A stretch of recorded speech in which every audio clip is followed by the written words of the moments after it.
婚姻里的怨气散不掉，从来不是对方劣根性改不了，是你从根上还抱着改变他的妄念。刚擦完的料理台沾了他随手放的半凉乌龙茶渍，你蹲在玄关收他脱了乱扔的皮拖鞋，指尖碰到沾了点雨天泥点的鞋底，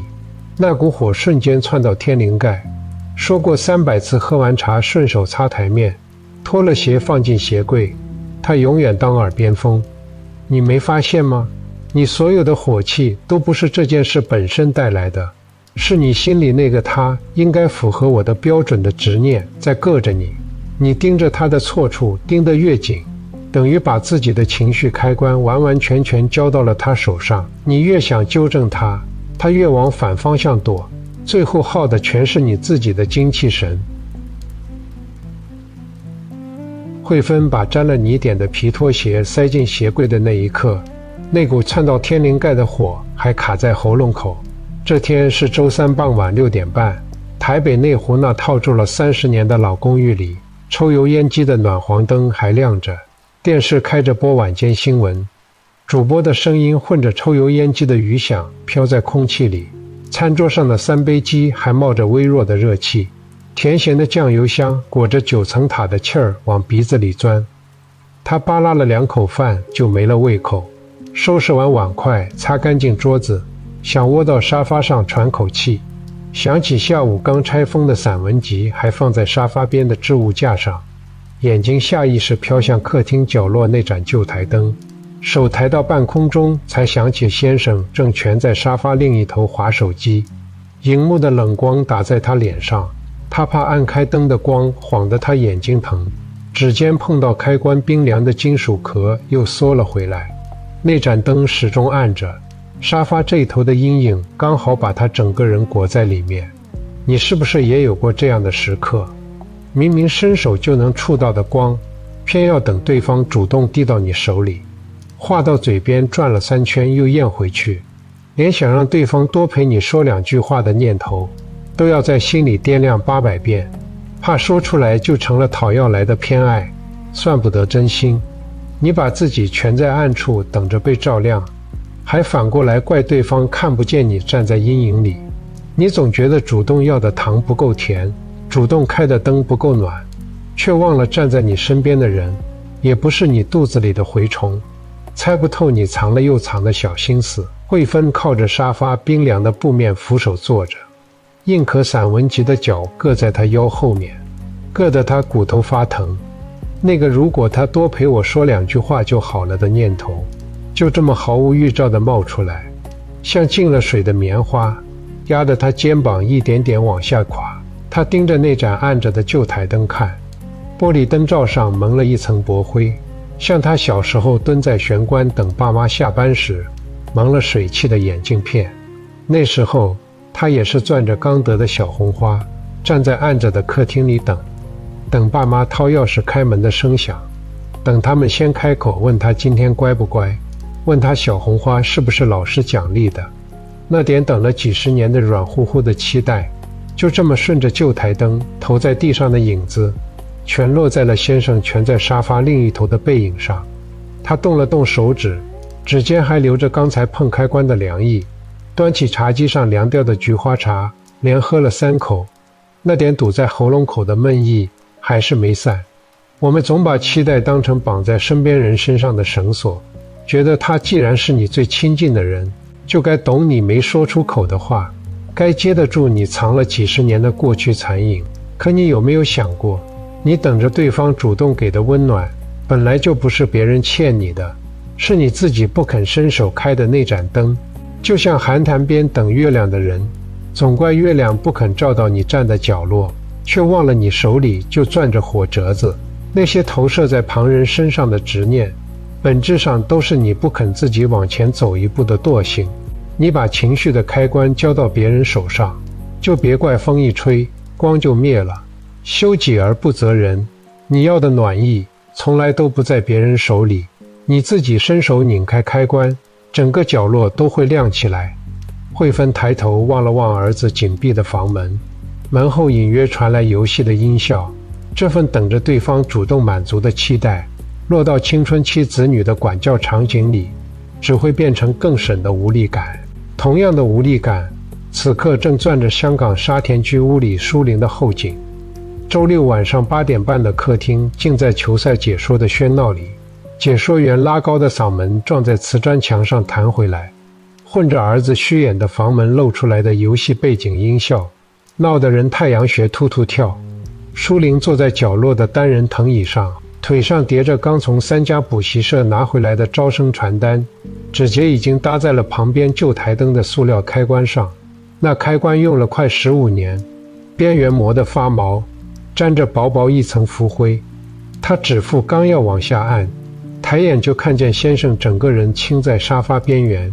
眼睛粘在电视荧幕上，连眨眼都慢半拍。亮蓝色的光在他脸上晃来晃去，他怕台灯斜出去的光晃得他眼睛疼，指尖悬在开关上方3秒，最后还是悄无声息收了回来。那盏灯始终暗着，只有电视的光忽明忽暗扫过他腿上的传单，印着的提分冲刺4个字晃得发虚。你看，我们总在这种细得像尘埃的小事上，先替对方想了100种不便，唯独忘了先问问自己要不要亮。你把自己的需求叠得整整齐齐压在最下面，还反过来怪对方看不见你藏在褶皱里的委屈。你以为懂事是婚姻里的最优解，却不知道每一次没说出口的我想要，最后都会变成搁在2个人中间的细沙。平时没什么感觉，走得久了就磨得满脚是血，连你自己都忘了最早是哪粒沙先硌进了肉里。舒玲靠回藤椅靠背，磨得发亮的藤条硌得她后背发疼。她无意识地捻着传单的边角，没一会儿就把最上面那张的角揉得起了皱。上周刚开完班亲会，儿子的数学排名掉了20名。他连着3天趁午休跑遍了家附近的补习社，攒了这些资料。本来打算今晚整理好对比表，明天就带着儿子去试听。他盯着电视里跑动的球员身影，脑子里翻来覆去都是上周跟先生提补习的事。他当时头都没抬，盯着手机球赛回放，轻飘飘扔了句：男孩子晚熟，慢慢来，急什么？那股委屈突然就从心口涌上来，堵得喉咙发紧。他甚至能想起10年前刚生完儿子的时候，他半夜起来冲奶粉，先生在旁边睡得沉，他也是这样站在暗里，怕开灯晃到他的眼，自己摸着黑对水温。那时候他就觉得，好像养孩子这件事，从头到尾只有他一个人在着急，在卯着劲往前冲，旁边的人永远慢悠悠的，跟他隔着好远的距离。你拼命想纠正对方的观念，就像硬要把本来照向沙发的台灯扭去照你手上的传单，扭得越用力，自己越累。你把对方要和我一模一样重视小孩成绩的执念，当成了婚姻里必须遵守的标准答案，却忘了每个人心里的优先级本就不一样。你攥着自己的标尺去量别人的脚步，量一次就失望一次。那些你以为的孤军奋战，本质上都是你把自己困在了自己搭的监牢里。你等着别人主动走进来跟你同频，却忘了你自己随时可以走出去，把属于你的那盏灯拧开，亮你自己的路就好。没必要非得把光硬塞到别人手里，更没必要因为别人不肯接你的光，就把自己的灯也掐灭了。舒玲指尖蹭过台灯凉冰冰的玻璃灯罩，那份要先生和自己同频的执念，藏在每一次他默默付出的小事里，慢慢堆成了看不见的怨气。同样的暗，也漫在台中西屯那间30平公寓的客厅里。周4晚上7点，刚换好的日光灯亮得晃眼，沥青指尖还沾着螺丝起子的金属凉意，脚边堆着拆下来的旧灯管包装，餐桌上顺路买的咸酥鸡飘着9层塔的焦香。风从阳台吹进来，掀动桌上的购物明细，边角扫过他裸露的脚踝，有点痒。他的视线落到客厅角落那盏未开启的旧台灯上，米白色灯罩边缘磕了个缺口，是去年结婚纪念日两人起争执时先生摔门碰掉的，已经坏了整整半年。他刚才换完日光灯，本来已经把螺丝起子递到了灯座的螺丝边，指腹刚触到凉冰冰的金属，动作突然就顿住了。上次他换了厨房的人体感应灯，先生连着3天进出都没发现异样，这次修好了这盏摆在角落的灯，他说不定连看都不会多看一眼。指尖的力道瞬间泄了，螺丝起子哒的一声掉在实木地板上，那盏灯始终暗着，惨白的日光灯光落在蒙了薄灰的灯罩上，反出一层冷硬的光。他站在原地，心跳突然沉了一拍，像吞了块凉透的卤豆腐干，堵得胸腔发闷。你看，我们总在动手做一件事之前，先在脑子里演了800遍对方的反应。对方要是没露出你预期里的惊喜，你连伸手的力气都先泄了一半。你把每一次付出都悄悄系上了等待回应的小铃铛，风一吹，你就竖着耳朵等响。要是没听见动静，你就觉得这件事白做了，连自己一开始为什么要做都忘了。你把价值感的绳头递到别人手里，他往回拉，你就雀跃；他松手，你就往下坠。你从来没想过，这根绳本来就该攥在你自己手里。沥青弯腰捡起螺丝起子塞进玄关的工具盒，拉开餐椅坐下去。咸酥鸡的外皮已经被风吹得有点软了，他捏起一块咬了一口，椒盐的味道散得快，只剩寡淡的面衣味。上次他顶着盛夏的大太阳盯了工人3个小时，把阳台锈得掉渣的旧防盗网全换了。先生下班回来扫都没扫一眼，只皱着眉说了句：今天的汤怎么放这么多姜？上周他熬了半宿做功课，给儿子房间换了防蓝光的吸顶灯。儿子抱着平板头都没抬，只含糊说了句：知道了妈，你别挡着我看动画。他以前总觉得只要自己把家里的事都做妥帖，大人孩子总能看见的，总会说一句你辛苦了。可等了1年又1年，那些没说出口的感谢慢慢变成了贴在心上的湿纸片，潮乎乎的凉，接的时候连带着扯的肉疼，不接又闷得喘不过气。他盯着那盏暗着的旧台灯，突然觉得喉咙发紧。他以前总笑朋友谈恋爱时太拧巴，非要对方猜自己的心思，原来他在婚姻里早就活成了自己笑话的样子，连修一盏灯都要等着别人的认可才敢动手。你总觉得付出没人看见就不算数，就像寒潭边的树开了花，没人驻足欣赏，你就觉得那花白开了。可风会记住花香，潭水会接住落下来的花瓣。你换的灯亮在你自己的眼底，你收拾干净的房间妥贴着你自己的脚边，这些从来都不需要别人的盖章才算数。你做这些事本来是为了自己和小孩住得舒服，何必等着别人的感谢才觉得这件事做得有意义？那些你等着别人认领的付出，本质上都是你自己捆在心上的枷锁。你松开手，枷锁就掉了。你想亮哪盏灯就亮哪盏，光鲜落在你自己身上才是最要紧的。沥青指尖捏着被风吹到手边的购物明细，盯着那盏暗着的旧台灯，突然想起上周他攒了半天的劲儿，想跟先生吐槽公司的烦心事。他盯着手机了半天，连他说了什么都没听见。这份把价值感拴在别人身上的习惯，直到他连倾诉都得不到回应的时候，才会被彻底打碎。同样的执念也飘在200公里外高雄凤山的透天厝里。深夜11点半，虫鸣裹着七里香的甜气从纱窗钻进来，里屋传来先生轻微的打呼声。美云起夜找温水喝，眼角扫到客厅角落那盏蒙了薄灰的旧台灯，脚步顿了顿。那是她嫁过来第1年的生日礼物，米白色灯罩边缘已经磨得发毛。结婚第3年，两人吵过一次狠的，先生摔门碰歪了灯座，之后这盏灯就被挪到角落，再也没亮过。他以前每次路过都要瞥一眼，总等着先生哪天想起，主动把灯擦干净开了。等了快8年，这灯就暗了8年。他蹲下身，膝盖先碰着冰凉的瓷砖，指尖顺着墙沿摸过去，沾了薄薄一层灰，找了好半天才能摸到嵌在墙缝里的旧开关。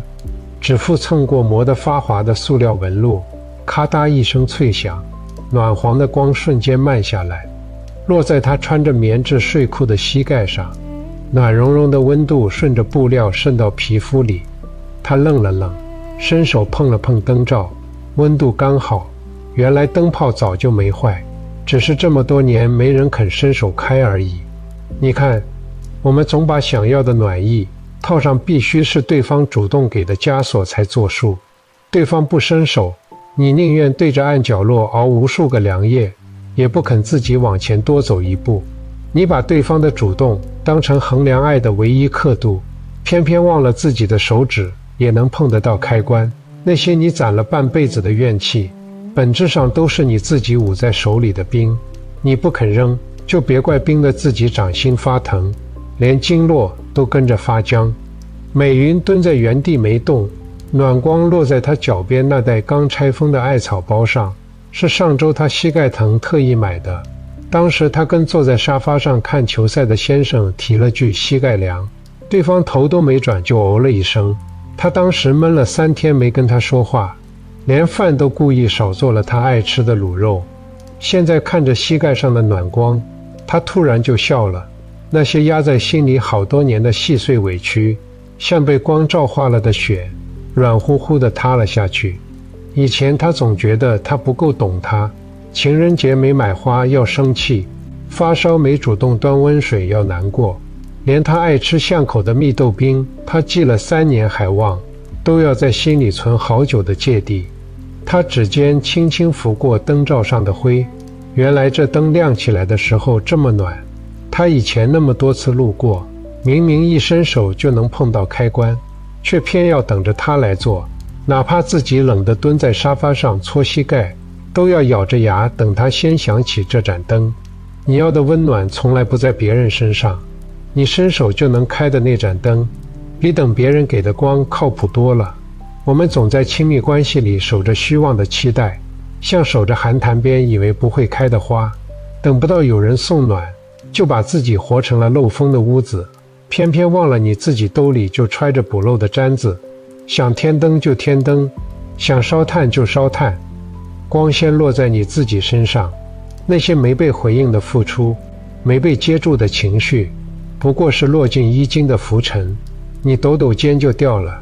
犯不着存进心里结成硬邦邦的疤。美云站起身，伸了个懒腰，听着李吴先生的打呼声，突然觉得顺耳。他心头敞亮，当不再想着要改变对方的时候，所有的怨气自然就散了。美云没去擦灯罩上那层薄灰，那点积了8年的灰。她没转身去找抹布，也没去喊里屋的先生过来看这盏亮起来的灯。她转身走到厨房，倒了半杯温水，玻璃杯壁凝着的细水珠蹭过指腹，暖暖的。她就靠在厨房门框上站着，暖黄的灯光斜斜扫过她露在睡裤外的脚踝。刚从纱窗飘进来的七里香花瓣落在米白色的瓷砖上，她没弯腰去捡，就那样任它安安稳稳停在光里。里屋的打呼声还是一阵一阵的，混着窗外时断时续的虫鸣。她握着杯子的手松了松，心口那点堵了好多年的硬疙瘩就这么悄无声息软了下去。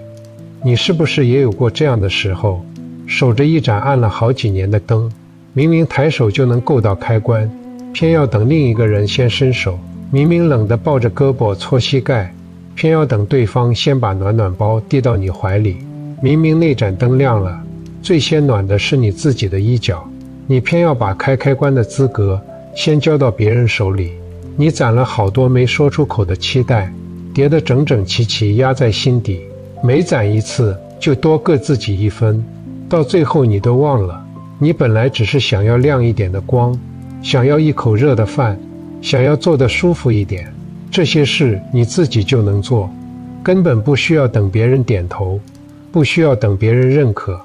更不需要等别人给你发个做得好的奖章。你总把对方的回应当成你做事的意义，却忘了你换干净的床单是你自己睡着舒服，你擦干净的窗台是你自己看着敞亮，你煮的甜汤第一口也是你自己先尝。这些细碎的暖意从来都不需要别人盖章才算数。